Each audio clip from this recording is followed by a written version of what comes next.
Hey boys and girls, happy Monday. We are going to look at our science lesson for today. I'm going to start off with just a short story, kind of reviewing all those fantastic words that we've learned about science.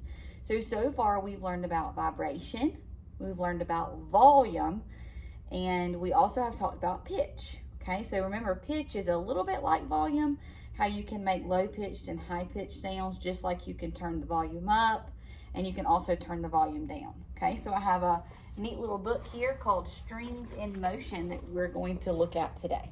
Okay, let me scoot up a little bit. So it's called Strings in Motion. It says musical instruments make sounds. Some instruments have strings that vibrate. Look at all of these instruments.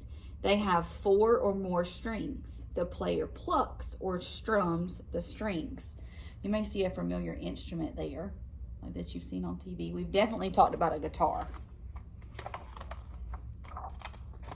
All right, then it says, thicker strings and fingers making those strings shorter. So if you look at the placement of his fingers on the instrument, it says some strings are thin, some are thick.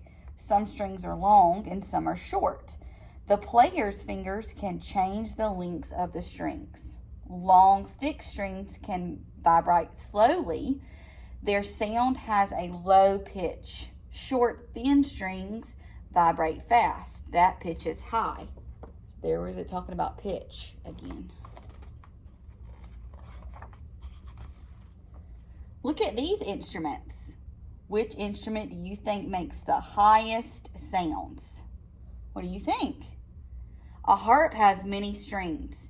Did you know that they are all different lengths? So the little girl playing the harp right there, depending on the length of the string will also depend on how loud or soft a sound is.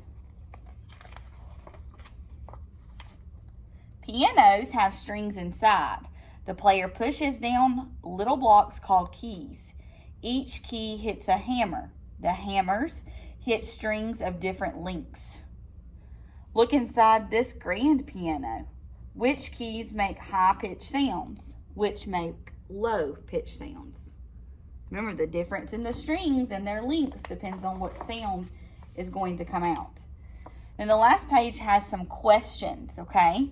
It says, what happens when you pluck the strings on a harp? What do you call the back and forth motion of strings? What string would you pluck to make a low-pitched sound? Do low-pitched strings vibrate fast or slow?